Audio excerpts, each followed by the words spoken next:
Hi friends, കീമിന് apply ചെയ്ത കുട്ടികൾ engineering ആവട്ടെ, മെഡിക്കൽ പാരാമെഡിക്കൽ കോഴ്സുമായി ബന്ധപ്പെട്ട് ഫാമുമായി ബന്ധപ്പെട്ടൊക്കെ അപ്ലൈ ചെയ്ത കുട്ടികൾക്ക് പ്രൊഫൈൽ വെരിഫിക്കേഷൻ ഒരു ചാൻസ് കൂടി വന്നിരിക്കുകയാണ്.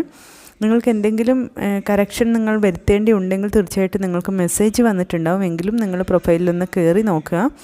അതോടൊപ്പം എഞ്ചിനീയറിങ്ങിൻ്റെ റാങ്ക് ലിസ്റ്റ് പ്രിപ്പയർ ചെയ്യുന്നതിന് വേണ്ടിയിട്ട് നിങ്ങളുടെ +2 മാർക്ക് കണക്ട് ചെയ്യേണ്ട സമയമായി. +2 മാർക്ക് എൻട്രി ചെയ്യാന്ന് പറഞ്ഞാൽ നമ്മൾ മാർക്ക് അടിച്ചു കൊടുക്കേണ്ട കാര്യമൊന്നുമില്ല. നമ്മുടെ രജിസ്റ്റർ നമ്പറും ഇയറും ഒക്കെ അടിക്കുമ്പോൾ ഓട്ടോമാറ്റിക്കലി മാർക്ക് അവിടെ വരും. അത് കറക്റ്റാണ് എന്ന് നമ്മൾ കൺഫർമേഷൻ കൊടുത്താൽ മതി.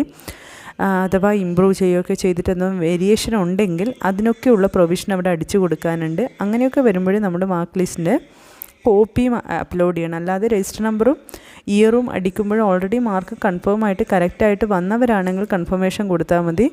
അവിടെ മാർക്ക് ലിസ്റ്റൊന്നും എൻ്റർ ചെയ്യേണ്ട സാഹചര്യമൊന്നും വരില്ല. ചെയ്യണമെങ്കിൽ അതവിടെ കാണിക്കും.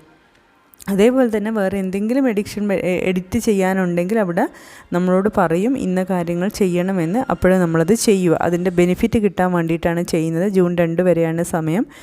മെഡിക്കൽ അപ്ലൈ ചെയ്ത വിദ്യാർത്ഥികളാണെങ്കിൽ അതിൽ NRI ഒഴികെ ബാക്കി എല്ലാ കാര്യങ്ങളും നമുക്ക് ചെയ്യാൻ പറ്റുന്നതിൽ എന്തെങ്കിലും നമ്മൾ ചെയ്യേണ്ടിയുണ്ടെങ്കിൽ അവിടെ സൂചിപ്പിക്കും, കയറി നോക്കാവുന്നതാണ്. എല്ലാവരും ശ്രദ്ധിക്കുക. നിങ്ങളുടെ സുഹൃത്തുക്കളെയും ഇക്കാര്യം ഓർമ്മിപ്പിക്കുക. എഞ്ചിനീയറിംഗ് വിദ്യാർത്ഥികൾ പ്രത്യേകം ശ്രദ്ധിക്കണം. കാരണം +2 മാർക്ക് ലിങ്ക് ചെയ്താൽ മാത്രമേ നമുക്ക് റാങ്ക് ലിസ്റ്റ് പ്രിപ്പയർ ചെയ്തിട്ട് നമ്മളതിൽ വരുമല്ലോ.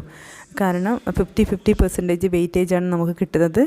അവിടെ നമ്മുടെ ഫിസിക്സ്, കെമിസ്ട്രി, മാത്സ് ഇതിൻ്റെ 3ൻ്റെയും സെക്കൻഡ് ഇയർ +2ൻ്റെ മാർക്കാണ് പരിഗണിക്കുന്നത്. ആ മാർക്കും കൂടി 50% വെയിറ്റേജ് കൊടുത്തുകൊണ്ട് നോർമലൈസേഷൻ പ്രോസസ്സിലൂടെയാണ് നമുക്ക് റാങ്ക് ലിസ്റ്റ് പ്രിപ്പയർ ചെയ്യുന്നത്. അപ്പോഴും നമുക്ക് അത്യാവശ്യമാണ് നമ്മുടെ രജിസ്റ്റർ നമ്പറും ഇയറും പാസിങ് ഇയറും നമ്മൾ പാസ് ഔട്ടായ വർഷവും അവിടെ അടിച്ചു കൊടുക്കൽ അത്യാവശ്യമാണ്.